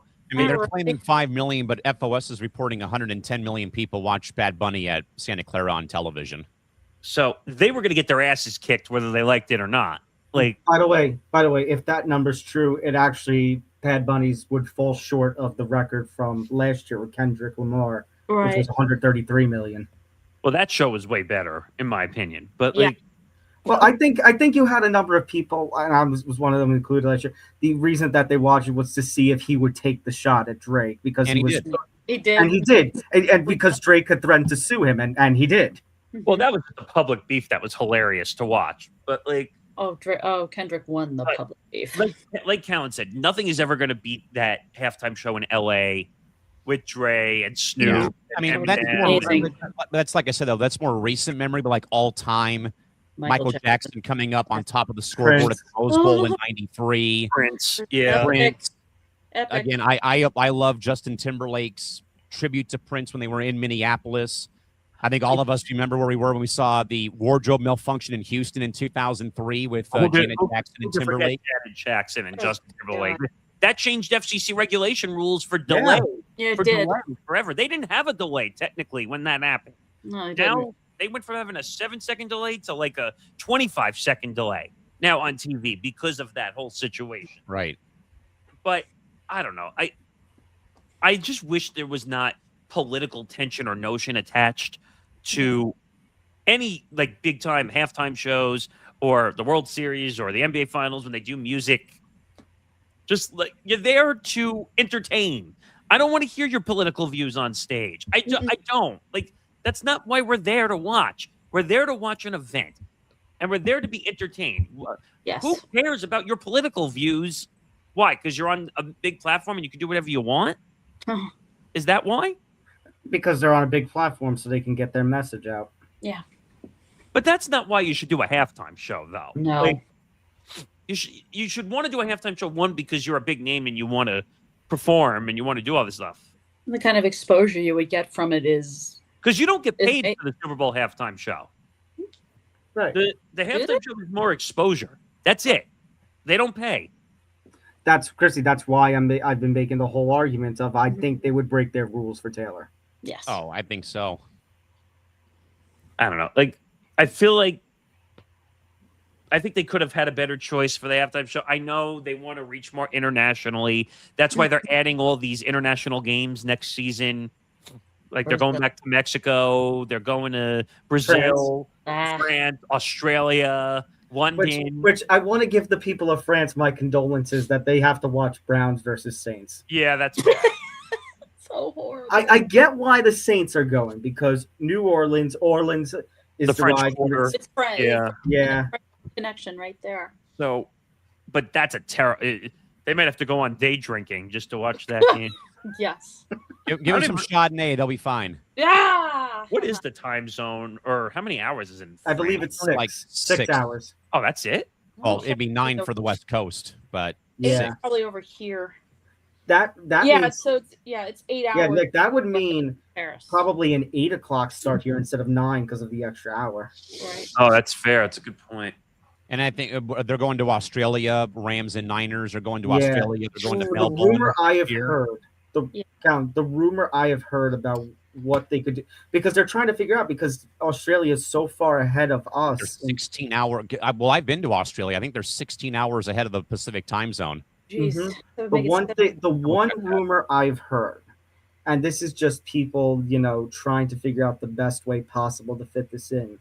Someone threw out the suggestion. I could kind of see it. The kickoff game on Thursday gets moved up an hour to 7 p.m. So I misspoke, by the way. I didn't mean to cut you off, Tom. It's Sydney is 19 hours ahead of San Diego and Los Angeles. So it's 9:13 p.m. over there now, Callan. What time is it over in Sydney? It is, I believe, 1 second. It is 4:14 p.m. Monday afternoon. So 16 hours ahead of the East The Coast. international dateline. I forgot about Okay, that. I just found something interesting on social media, and I don't know if this has anything to do with all the controversy and stuff that Bad Bunny and the halftime show caused. Yeah. So I went on his Instagram. Everything is deleted. Ooh. Oh boy. Everything is gone. Oh, Weird. Who's this? Bad Bunny. Bad Bad Bunny. Bunny. Everything is gone. Everything. I'll just briefly, before we get into any more of that, It's the a new rumor album. I've heard is what could potentially, because 10 p.m. Eastern on the U.S. East Coast would be 2 o'clock Eastern. I mean 2 o'clock Australian PM, yeah, in Sydney. So what I've heard as potential rumor, they move the kickoff time from 8 p.m. to 7 p.m. and have 7 p.m. to 10 be the Thursday night kickoff game with the Seahawks. And then the Rams 49ers game in Sydney would be at 10 p.m. Eastern time. That might work. Well, they always. I think from now on, you're going to see an international game be the leadoff game every year. Now, I think that's what's going to happen. Much like this past season in Sao Paulo. So, but no, because the kickoff game has to be when they raise the banner in the stadium. Oh, Lumen Field is place. It'll be the first week they're going to have an international game. But that's why I'm saying that's what I'm saying. Probably you might do a double header now. The Seattle raising the banner in Seattle's first game in Seattle, 7 p.m. Eastern, 4 o'clock Pacific time, and then have the Australia game between the Niners and Rams, 10 p.m. Eastern, 7 p.m. 2 p.m. in Australia, 7 o'clock on the West Coast in the U.S. And honestly, that opens up the possibility you could have an all NFC West day that day. Have Cardinals versus Seahawks, 49ers versus Rams. But remember, wait, there's one thing that we're forgetting also. With the new ESPN NFL merger, there's not going to be double headers anymore from ESPN. No. This would be on NBC. The first game would be NBC. NBC has the kickoff game. I just meant like if it comes down to like a Monday situation or any of that, like they're getting rid of the double header. No, I understand what you're saying. What I'm saying is, but ESPN doesn't control both of those games. I didn't mean it in that regard, but I just meant like that takes away some of the doubleheader opportunities. Correct. And then the next day on the Friday, the Cowboys are going to be in Brazil. September 10th, by the way. September 10th is rumored to be the start date of the season next year, for those wondering. September 10th. Oh. Well, did you see that? Christy was the one who shared it. 200 DraftKings already counting down to the next NFL season. 200 SoFi. Do they have the early Super Bowl favorite, by the way? Like the early odd? Buffalo and Buffalo and San Francisco are the first two teams in the picture looking at SoFi Stadium. San Francisco, okay. But 214 days away from opening day. We're already counting. I hate to say it, but I have to. Oh my God, who the hell cares? Yeah, you're the only one. And I'm damn proud of it. Come fight me if you want it, people. Well, there's something, Nick, hold on. Before we're even getting to next season, there's something else we do have to look forward to. What? Oh, yes. We gotta give this NFL season its proper funeral and goodbye. Okay. Well, this one's going to be interesting just because of all the weird and ridiculous, the injuries, the upset losses, all the other crazy stuff. Yeah, the football forecast post-mortem show live, probably Thursday, February 12th. We'll probably spend the same amount of time because it's the final episode of the year. So it'll probably be like an hour 15, hour 20, probably somewhere in there. Yeah. Lead us right into the off season, leading us to the road to free agency and the draft. Yeah, and then we head into the off season where football forecast will continue because the way the schedule is now, starting by next year when the Super Bowl, by the way, is on Valentine's Day next year. God. From LA. And then, but by the way, we're all going to have off Monday next year after the game. All right, that Monday would be President's Day. That next day. Guess what? It's a literal holiday after the Super Bowl on Sunday. This is what everyone has dreamed of. Exactly. Yes. So, you know what? Like that'll be. We're going to talk about all that, and we'll kind of look forward to next season. I've already started to tease some new stuff Johnny and I are working on for the show, and if I can grab the idea and the graphic I've been working on over here. Callan has already seen it. Christy's already seen it. Have. I think I know what it is. This is There what you we're go. working on right now. So let me put this down. It's called Football Night on the Bench. Yes, Tom's looking at it and saying, does this sound familiar in some way, shape, or form? What? Oh, is this previews for primetime games? So we're working on Thursday nights and Sunday nights being live instead of doing Thursday night forecast. So Thursday will be live 7:15 to 8:15 leading up to the Thursday night game, and then on Sunday night from 7:20 to 8:20. Now that you're saying that, I might be really interested in doing the Thursday ones. So that's, and we're shifting some people off of forecast to get the number down a little bit. They're gonna move over to start doing this, and depending on like if the Giants are on a Thursday or a Sunday night, the Jets are on a Thursday or Sunday night. I'd always been interested about doing Thursday. I was just going to suggest, do you want to lead Sundays and I lead Thursdays, talking shop behind in front of the camera? Well, so here's what's going to happen. So Trevor is going to host. He's agreed. He's agreed to come in to host, but everyone is interested can come in and be part of that, the Thursday night and the Sunday night. And I put it under one name.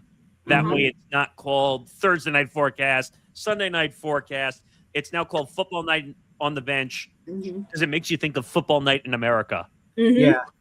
And That's what I said when I first saw this. And if you look at the branding, the graphic letters are very close to Sunday Night Football. Yep. Prime Video, NBC.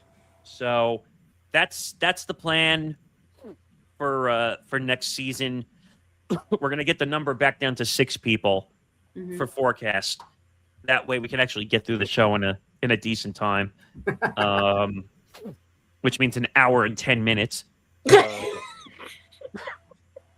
So Christy's already agreed to jump into that. Yeah. And then I have to talk to Grant and Michael. They're the next two I'm going to shift over. They were doing Thursday night forecast. They were doing Thursday night forecast They anyway. were doing Thursday night forecast. They might like this better. And then it doesn't put pressure on me at the last second on Thursday to get the clip up when needed.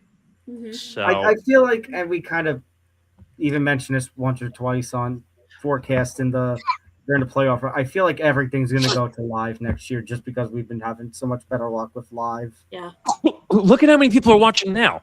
109. 146. Oh, actually. That's probably when So, yes, there's plenty. The numbers are better. And I think if we start doing this consistently, then more people will find it live.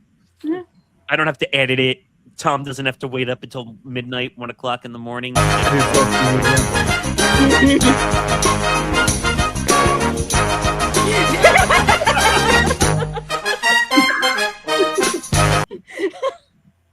Oh man, that. By the way, Callan and Tom are the only ones that know the story behind that whole thing.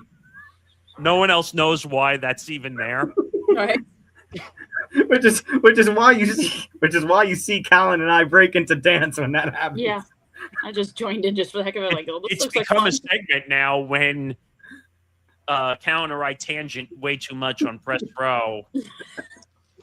And it just breaks out with something when we get loud or you start yelling about stuff. But well, you know what? But you know what? Wait, see, on forecast, we do a different pyramid sound effect. yes. Yes. Winner circle, loser. Dumbass. Yes.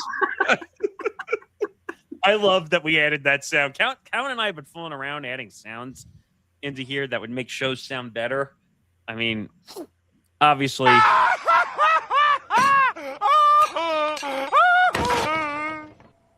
Yes, don't break the merchandise. We need it for the lounge. Yes.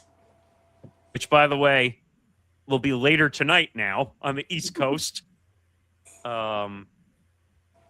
Christy, if you're around, Dino, I think Dino said he would be there. I think you have 2 so far. Well, Colin, I'm going to give you some good news. Since next week's President's Day, I'm off that week, and there's no UFC this weekend. I might be joining ETB Lounge this coming Saturday and next Monday. Let's go, baby. Let's That's what I go. like to hear. Yes. Yes. It got really lonely, like when Nicky and I were just sitting doing lounge last night, or was it Saturday? Saturday. Well, should we? I don't know if we should say anything official, but might be a little preview for when summer vacation comes along. Yes, that's true. You're right. And also your new episode, which is scrolling on the bottom, the Fail Mary.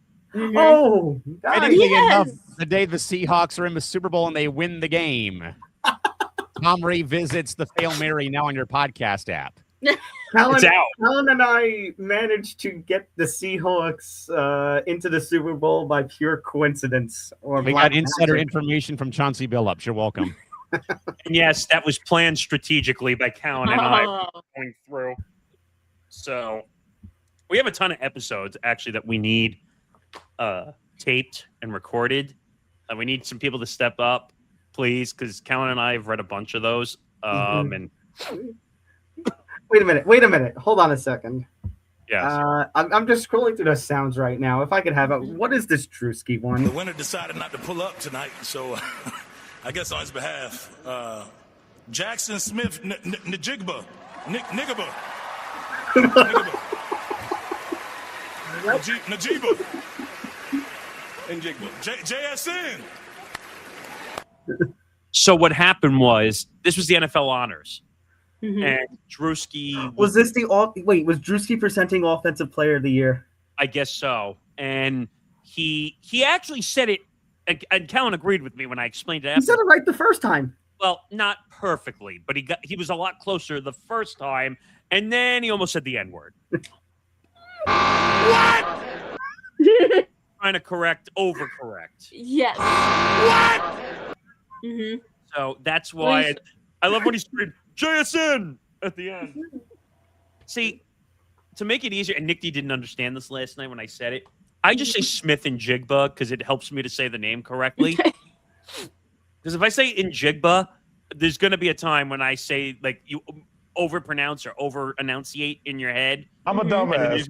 you're going to... Thank you, Chuck. We need more Charles Barkley sound effects. I'm a dumbass. I might have plenty of those. We need TRBL. We do. Oh, that's easy. I can get that. I one. mean, the one that You could throw in. the one that Nick loves is this one. Are you kidding me? That's right. Who do you think you are? I am. Side note: listen to Nick's episode of Benchmarks on the Great Pete Weber. I was just gonna mention Barkley. You could have him. He probably said something with the Shaq that he could probably use as a soundbite. Oh, that's easy. That could be a million things. He's had a million. He has had a million call outs of San Antonio women. Oh, Jesus. A lot of them. I mean, there's so many. I mean, there's so many sounds over the years. I'm trying to think. Well, obviously, RELAX. that one will live in infamy forever. Yes. And then obviously for you. About them cowboy. Of course. Wait a minute. So I said to Callan, I thought that sound was like 7 or 8 years old, at least. Do you? No? How old it was. I think it was only like 21 or 22. I thought it was earlier than that when we first started. I probably have done the impersonation older, but not the sound soundbite itself. Mm. That sound will live on just forever, ever in infamy. Nothing will Wait, beat. you know what I don't see on here? Nothing though will beat the Jets Tradeporium video that about killed me one night And when me. we and I were doing stuff behind the scenes. What? Dungeon. What don't you say? The Jets Tradeporium video for Forecast that Tom made. No. I meant Tom said he didn't see something. What don't you say? Well, since we're talking about Charles Barkley and Shaq, where's Guangdong Tigers? Oh, do we have to pull that out? Maybe. No, No. That should be in here. Oh. I don't see it anymore. I don't think I pulled it out. I think we pulled that out on that. I don't see it either. Oh man. whenever a player would find himself in controversy, he just had a really bad game. Well, congratulations. You earned a trip to the Guangdong Tigers. Make it make sense to me. Yes. Thank you, Michael. Yes.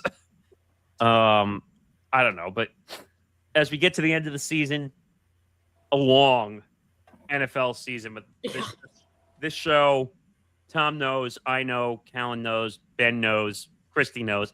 I do. It's been a long season of putting the show together.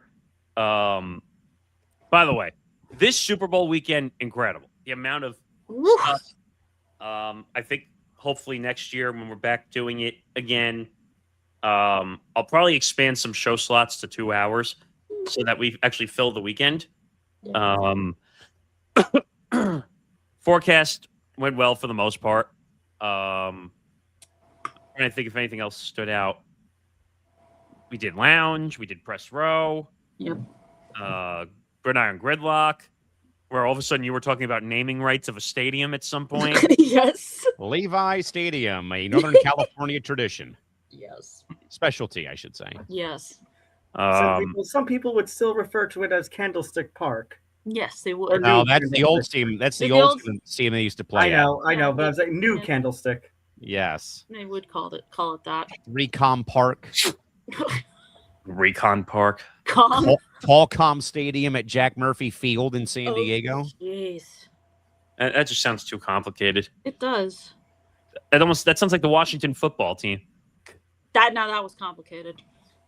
I will say, I can't call the Pittsburgh Stadium Acrisure or whatever stadium. Heinz Field. To me. That's like Staples Center. It's always Staples Center to me. It's not Crypto.com arena. Screw that name. It's always the Staples Center. Thank God it will always be Madison Square Garden, presented by Chase. Presented by Chase. It can't just be Madison Square Garden, right? It cannot be Madison Square Garden. Can't be. Thanks, JD.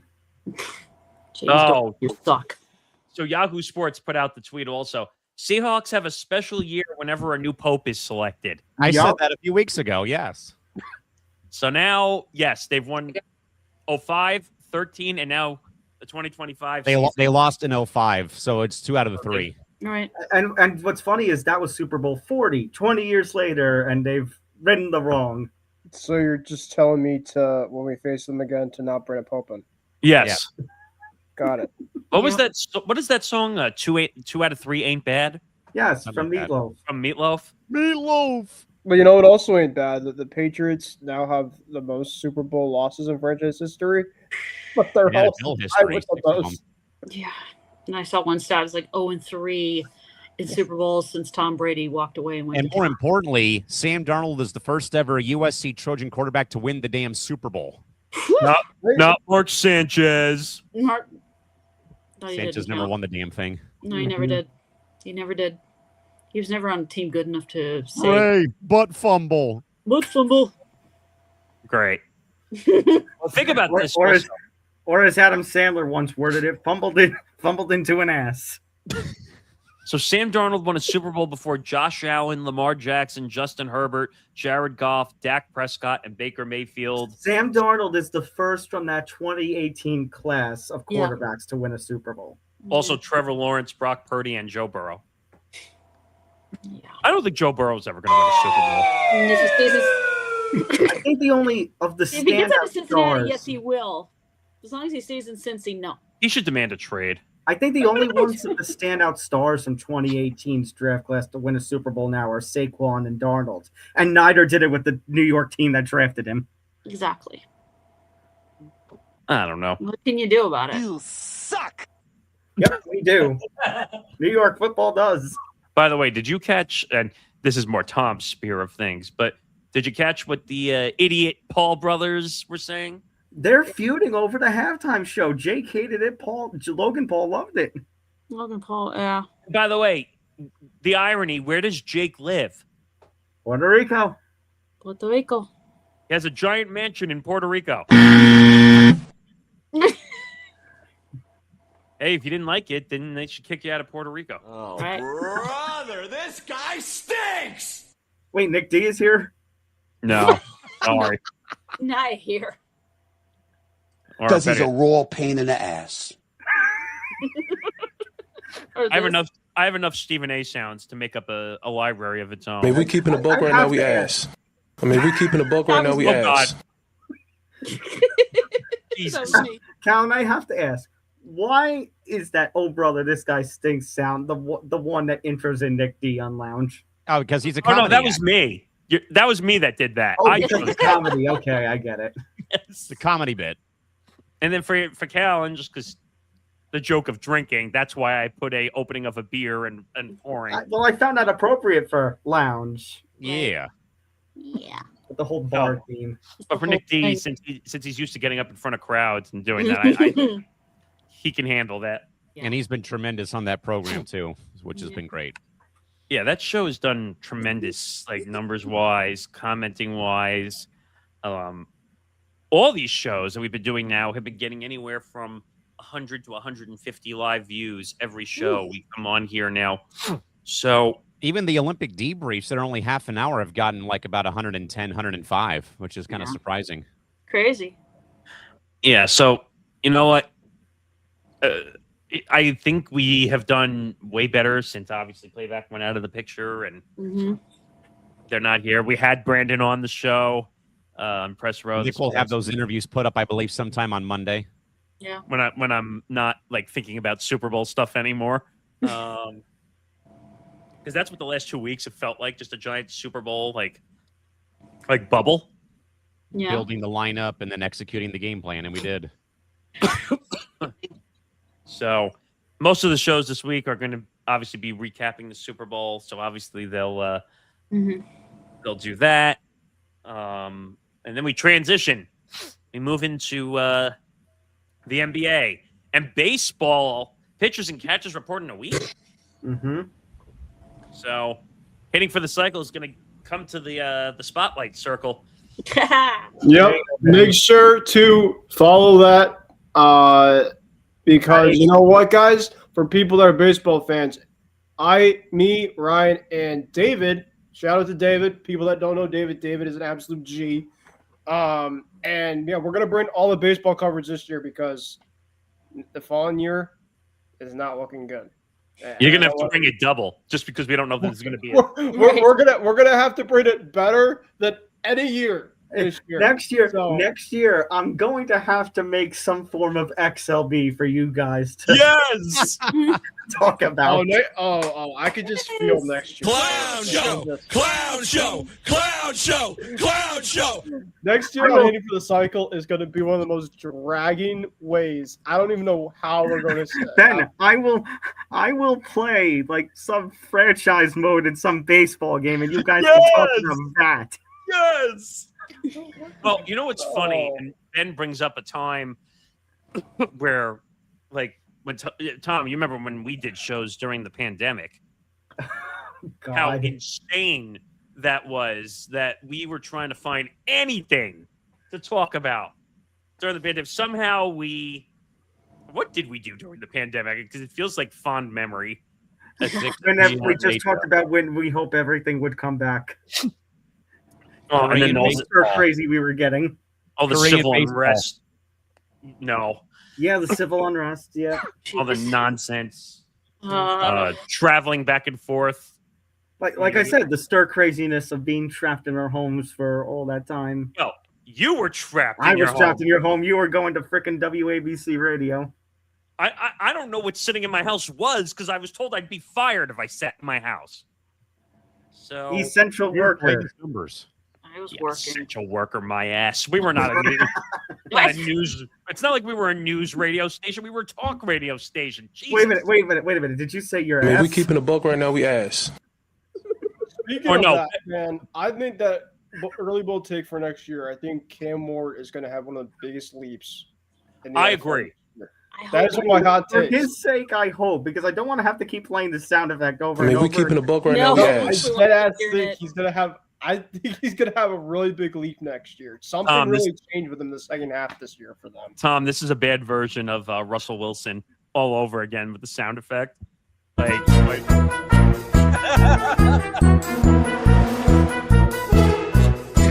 No, but we had the actual sound effect Broncos country, let's ride. Oh, I knew that was not going to last forever, I but think Tom used it in a few videos during forecast. oh, We were always. talking about the Giants. I think we also I really think Sneak it in there. there's a very bad joke I can make right now with the Giants and that kind of. Hey, you also have just John to really Harbaugh. just like take a moment really quick, and we feel like we've had it on a broken record, but doing these live shows for like the last several weeks and just seeing the people that have been able to come in and really just see the work that we've had throughout the last big parts of the NFL season has just been remarkable. And I do really think that, I mean, for me, but of course it's really up to you, Nick, and a bunch of other people, but to have this as a recording type of show, because just the amount that we've really kind of gathered in terms of our viewership over this time. Yeah. I mean, live, see, it's weird. When Tom and I started, and it was a rigorous process to get to this point where we are now. But what was it? It was Google. What was it called? at that Google point? Hangouts, Google Voice. Oh, I Google remember that one. Hangouts. Google Hangouts. Pain in the butts. And basically, it was one of those situations where it was just like we would try to record stuff, then it would freeze, and then you wouldn't get all the audio. And then we upgraded to like doing stuff on Facebook Live and finding a way. And StreamYard finally came into the picture. Copyright infringement. Oh God. You remember the amount of copyright infringements we used to get on Facebook? Yeah. Well, Nick, you're forgetting something. Our 7-week or whatever it was fail on Twitch. Oh. Yes, we tried to do Twitch before it We was. did the 2021 draft on Twitch. That didn't Yeah. work. Oh God. And that was before Elon decided to say you needed to pay for verification to use all your streams connected to StreamYard and stuff. But If anyone wants to know what the bad joke I was referencing, go into the private chat on here. Yes. God. Yes. Oh man. Wow. But no, like it's. Then we went through the Facebook Live experience and doing all that stuff, and then that was a problem, and we went back to recording for a few years, and then we realized that StreamYard. Well, the fact that we can now go to multiple places with StreamYard. Well, Playback allowed that. It's just that they had issues, and then Callan and I would be in the middle of doing press row, and one of us would get dropped out of the studio for no reason. And now, Because he's a unfortunately, raw pain in the ass. and now man. RIP Playback. Yeah. Well, I don't know. From what Brandon told me, he's not involved in it anymore when we interviewed him. Oh. So I don't know what he said he's trying to develop other products in that realm. He claims that they're trying to sell it to somewhere else. I don't know if I believe that currently, but I haven't heard anything. the rights were too expensive. It's just call a spade a spade. Like, but we had fun with that. Scott Farrell was like 1.5 million times energy. He was hilarious. Yes. You know what? I told Callan I'm going to try and get Pete Weber on our show. That's my goal. Yes. That's my That would be goal. And when I nail that goal, I can say, okay, I succeeded. When I get that interview, Tom and I have done many amazing interviews over the years with stuff, but I'd put that one at the very top. Yeah. Also, like, didn't we have, what was it, the Buffalo Bisons GM during the pandemic? Because the Blue Jays were playing at their AAA facility. That was probably the luckiest I ever got, getting somebody on our show. I just DM'd him, like, hey, can we have you on the show? Oh, yeah, sure. Okay. Oh, okay. I'll do it. So, I don't know. So, obviously, like I said, we have the NBA, we have college basketball, we have the baseball season, we have all the we have March Madness coming up, Olympics happening now, but Which it's going to be isn't weird. Which isn't the next Olympic stream with Callan going to start soon? 10:30 Pacific. Oh, shit. You're right. 45 minutes. Oh shit. We better get out of here. we were contemplating like just do because I screenshotted the BRB thing that they put in here, and I turned it into a music break thing because we're going to use that on when we do the NFL draft. Oh, okay. Because and this is already a tip into what we're planning for the NFL draft, which I will be here for this year. I won't be in Disney again. Yeah. So I spoke to Zan, I spoke to Trevor, and I'm going to speak to Will. We're going to do an hour pre-show leading into the actual draft stream. Oh, That's the plan. No one cares past night one to be It's like I don't want to. It's like I'll find out who's getting drafted in the second, third, or fourth round. I'll just check the NFL app on my phone. So the plan is we are going to have a real pre-show for a draft stream. Yes. So sounds cool. And then all of us will come in, and you'll fire up the large intro again for. We're gonna have to have a little talk. Uh-oh. What, you're not around that day? My school managed to book an event the night of the NFL draft. Oh. I'll be there. I'll be there, not for the start. That's fine. I'm hoping I'll be home by the time the Giants pick number 5, but that's not can't confirm nor deny. They watch it somehow on NFL draft night. That's blasphemous. I know. Okay, Stephen A. It's blasphemous, disrespectful. That's a holiday in some households. The NFL draft. Yeah. Yes, we know, not you. I got it. Right. All I'll say is NFL top ratings every single year. It's usually the top 10 events every single year. Maybe the World Cup in June. We're working on that too for the next mega event. Yeah, we're gonna have a World Cup pop-up show. Yeah, no, the live streams do well. I have to say, the live streams do well. We did some decent numbers during all the post. Well, I shouldn't say post. The Super Bowl streams. Mm-hmm. So it was a good time, and we'll do it again, and we'll try to expand it a little bit further. Mm-hmm. Oh, by the way, so since the Seattle is going to have the opening game, at home on a Thursday night. Yeah. Schefter just retweeted, here are their potential opponents. I saw that. As I mentioned, it could be any of their divisional opponents, but consider if the Rams and 49ers play that Thursday night with that idea, it wouldn't be one of them. Could be the Cardinals, but we can't rule out any of their division. The other names then, the Patriots, rematch, the Chiefs, Mm-hmm. the Chargers, the Bears. The Giants are on that list, right? Oh, the boy. Giants. Oh, God. And hold on, where is it? Oh, no. This is what I think it is. And how about them Cowboys? Oh, God, no. Wait a We'll have minute. back, by the way. Aren't the Cowboys playing in Rio? Yeah, we're playing in Brazil. I think that was next just a season. potential list, I think they were saying. Yeah, because The if Cowboys they're have playing not in played Rio, I national assume it's game going to be in the over a Friday decade. night, week 1 again. I mean, they haven't confirmed officially the schedule yet, so when do they put that out? When is the schedule release again? May, I think. It's always in like May. Mid-May. Yeah, we'll find out. Maybe we'll try to do a schedule release. A schedule release stream. Yeah. That might be something. Because they spend it's like We've made it a it's like the college college football awards, which are 3 hours when they really could take an hour.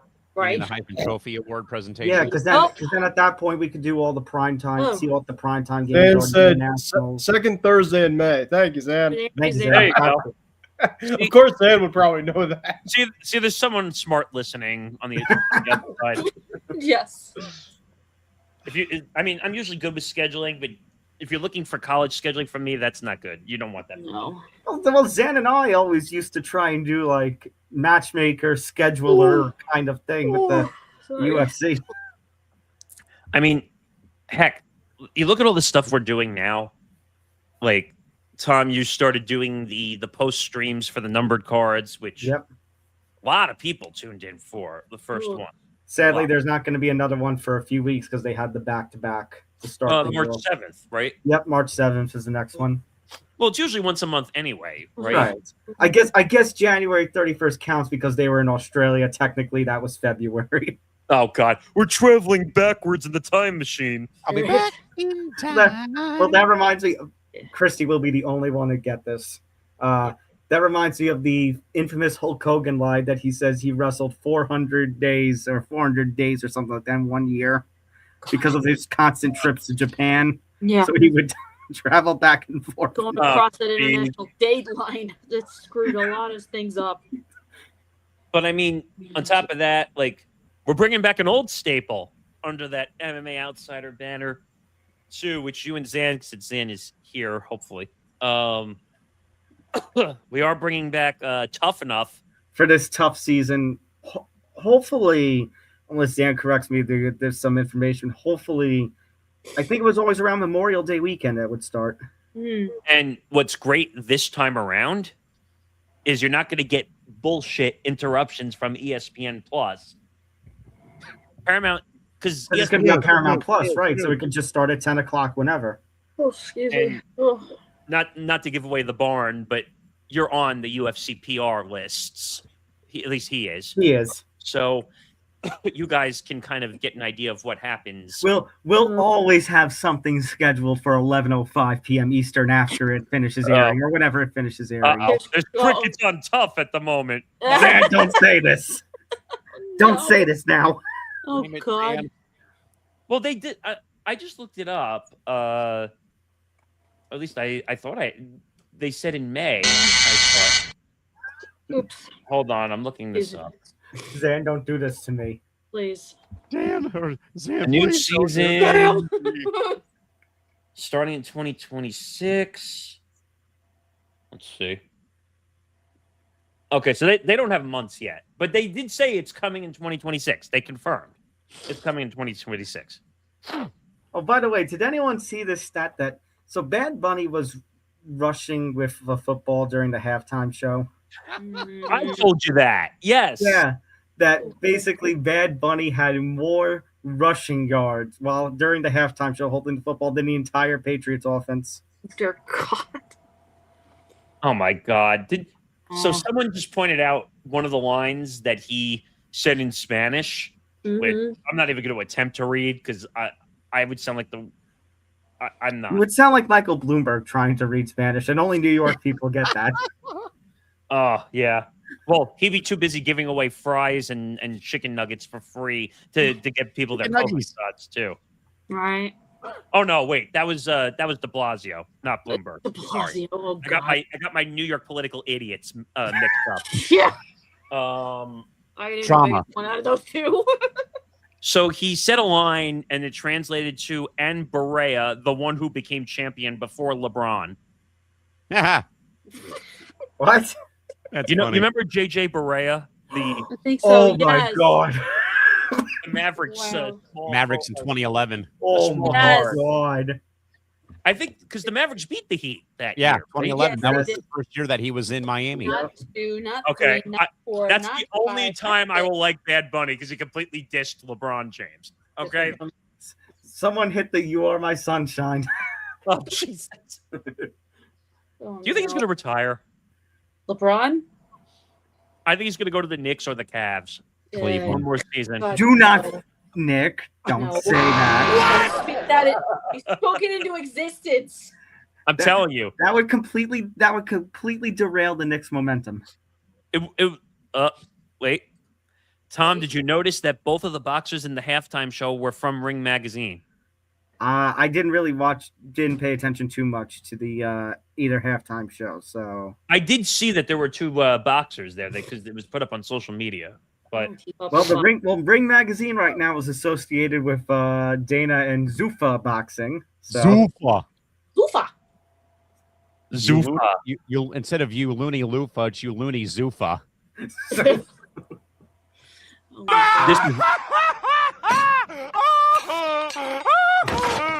By the way, Colin Cowherd had a great tweet a couple hours ago that sums this whole thing up. Yeah. Liberals, greatest halftime show ever. Conservatives, worst halftime show ever. Me, Sam Darnold needs better pass protection. Can we keep a back? Can we keep a back into Chip? That's what it should be. It should be about football, not politics, please. Yeah, absolutely. It's like I've always said, sports and politics are like oil and water. They just don't mix. Well, they do, not always for the better.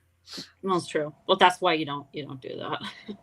Well, at least Russell Wilson 2 hours ago said "Go Hawks." He tweeted it out. It's basically him crying, "Take me back. Take me back. I hate If it you here." think about it, the trade that they made with Denver Mm-hmm. made their team. And a lot of people say, "Oh, this is the championship that Russ built." Mm-hmm. I don't know if I agree with that, so to speak, but Excuse me. I don't know. But Jesus, it's almost 1 a.m. and it's almost time for Callan to do a show. Yikes. Yeah, join Callan for Olympics from the bench in about a half an hour from now. Yep. But that pretty much puts a bow on the actual live football, which is weird to say, by the way. We made it through Super Bowl weekend, though, gang. We made it. Well, this is One more episode, and that's a recap. But I'm saying, like, we're done with all the actual football. Right, and now we just gotta look back, reminisce, and lay the season to rest. yeah, I wonder how we're going to survive a 7-month-long off season. Well, it's not really that long because the NFL draft is now going to come up sooner and sooner every year. Yeah. Right. And if we're continuing to do this on Friday nights, then mark your calendar, September 11th, 2026. Ooh. Oh. Oh. Ouch. Owie. We might have to move that one up a little earlier, too, because I do want to see Yankees Mets that night for the... Oh, shit. Is that when they're... Oh, I forgot they're playing on September 11th this year. Yeah, might have to move week 1 up a little bit, but... We might have to. God damn it. All proceeds from the game will benefit the 9/11 Victims Foundation. Go ahead. Yes. It should. Absolutely. Oh, by the way, since it is a Friday night, I'll just say it right now. MLB, I swear to God, if you put that behind the Friday night baseball, It's going to be on a paywall. Which game? Yankees Mets on September 11th. If you do that, there's going to be hell to pay. Apple TV, are they still in this season or not? Yep. Oh, God. That would be blasphemy. If they... Nick, if they did that, then for the 27th season, I do my promise from 22. One game gets affected, I'm not watching MLB. I remember that. Oh, no. Oh, no, he's serious. I remember that. No. Too. I won't. Oh. When we were dealing with the last lockout. Right. Oh. Because at that point, that was post-COVID, so people were still losing their jobs and all. And here are the millionaires and billionaires bickering about money. I'm like, that's so effed up. Yeah, it was. I mean, Jeez. I think we're going to lose a year of baseball right now. Oh, I think so too. Maybe even 2. And Callan and I are trying to prepare for a WNBA strike. You're right. If that ever happens. 30-day extension. Wait, what did you say? On strike. We're going on strike. I still don't know what strike means, but we're going on a strike. It's going to result in the Code Red episode of Press Row, so get ready. Every time we were prepared to do that stream. Yes. 30-day extension. That was Why? one time I was standing in line at Walmart getting ready to watch you guys on Press Row while I'm getting cashed out everything, and it's crap, they extended it. Damn it. Well, Kathy Engelbert must follow our schedule of stuff. She's like, I better do something before these two guys are doing this show. Oh, this damn Morganson and McClure. I swear, I'm gonna. I better put in a 30-day give these guys any extension. ammunition. I better put in a 30-day extension so they don't talk shit about me during press row. Which, sorry, that's already happened. It's gonna be. You know what? And I can't believe I'm going to say this. Kathy Engelbert has passed Rob Manfred. 1A and 1B. Sports. But Rob Manfred is bad, is in his own special world of bad. But Kathy Engelbert is evil. She's a bitch. They won't go. They won't go above the 15% threshold to give to the players. Give him 20. Come on, give him 25. 30. What? No. love that No, sound. I don't want to do that. No, because if we do that, then the owners can't be greedy pigs and take the rest of the money. No, we're going to lose $700 million. Which, by the way, Emotional damage. Yeah, we're gonna prove every idiot out there wrong, saying we lose $40 million a year. which, by the way, no one would know because it's a private league, and private leagues don't have to give out their Exactly. It financials. was publicly. Yeah, but Clay Travis knows how much it's worth. I'm a dumbass. And I'm a Clay Travis, dumbass. shave that fucking mustache. It looks horrible. I went after I'm a one of the dumbass. yes, Callan. I went after one of the Outkick writers today during. Oh, I Yeah. heard Bobby. What was his last name? Bobby Bobby the Burak. Bonehead. Bobby Burak. Yeah, he's a moron. Yeah, Bobby Bonehead. I like that better. Bobby Bonehead. That sounds way better. What did I go after him again for? Oh, It was Maria about Taylor. Maria Taylor. Yeah, Maria Taylor. I was watching. I'm you a guys dumbass. earlier for that. Yeah. I was like, yeah. Why does he just ask Drew Brees what it was like working with I'm him a when he was at dumbass. NBC? Trying to I find mean, it. they seem to get along. I don't know. Oh, here it is. Bobby Burak said it's hard to watch Maria Taylor, who is very talented, host this Super Bowl and not remember how poorly she treated people on her exit out of ESPN. There's an argument she's the most rotten person in all of TV. Ask anyone who dealt with her in 2020. Really?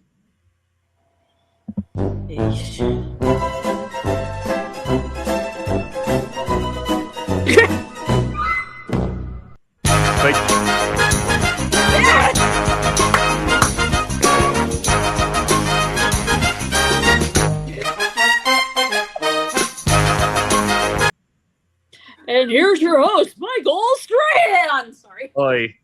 No, but no one takes into account that Rachel Nichols racially profiled Maria Taylor on the way out. Mm-hmm. Just saying. Right. Or that Rachel Nichols might have had a relationship with Jimmy Butler inside the bubble. Ugh. Yikes. Just saying. Yeah. But 152 people watching. I think this is a good time to kind of wrap it up. So Callan can kind of For get ready Callan's sake, please. Yes. For God's sakes, let me set up my damn show. Let me get my things all put It's together. already ready to go, so we're okay. fine. I have the Olympics on right now as we're currently finishing.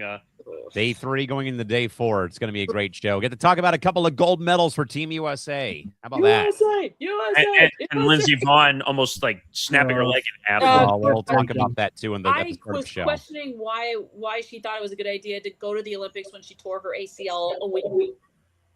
She's 41 years old. Damn I'm it! like, woman, Like, you're crazy. Yeah, crazy. she's crazy. But that'll do it. The end of the NFL season. One more show, post-mortem show, obviously, next week. It will probably be Thursday live, just so we get everybody in and out of here. Right there. And then we head into the off-season. Football forecast continues into the off-season.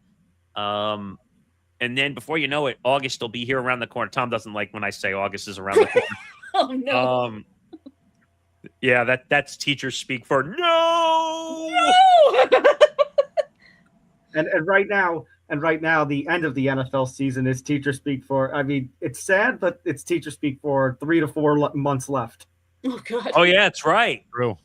I keep forgetting about that because I worked in a school for 2 years, and I'm like, I was like, oh wait, that's right. When we get to the end of the NFL season, that means most of the school year is finally over. The downward slope is starting. Oh, and then the annoying finals start. And summer vacation. See, I don't mind finals because you know what? You don't have to plan any lessons anymore. There you go. No, you just have to, you just have to give the test, and if they pass or fail, it's not on you. Right. At that point. And of course, as we know in New York, Nick, the good old Regents exams. Oh, no. Don't they keep changing the rules? the failure. Yes. What a pass and what a failing grade is anymore? Well, the scales, their test, they change formats. I mean, I heard now 55 is considered passing now. From what I heard. It wasn't like that when I was. Safety net passing, not in all schools, not all students. Oh, 60 you said? Okay. No, 55. That's safety net. I said. Oh. Not all schools and I don't not know what all that's students go with that. I heard like in our district, like they're doing 55. And I was like, what? Like 55? It's the equivalent of getting a D minus to an F. That is an F. That is an F. Look, I you know what? You just made me think of a sound that I need. I need Crocker with F. I need. Crocker. No, I need the one that goes F for Yes. AJ. F. No, you need Super F. Oh yeah. I give you Super F. F. F. F, F, Super F. A for AJ. F. Oh man. All right. I'm gonna man. end the show because now we're kind of babbling. I'm Mhm. tired. Oh god. And I see random people in the view in the messages too. Oh, okay. Ow. That's how this sound Ah! effect. Yeah. So all right, that's gonna do it. Who's playing the Price is Right sound effects here? Hi, you're welcome. I mean, if you really want to have fun on the way out the door, oh god. All right. Thank you. Yeah, so thank you. Thank you for taking I care of wasn't that. going to answer that person's question or what my name was. You're welcome. You're welcome.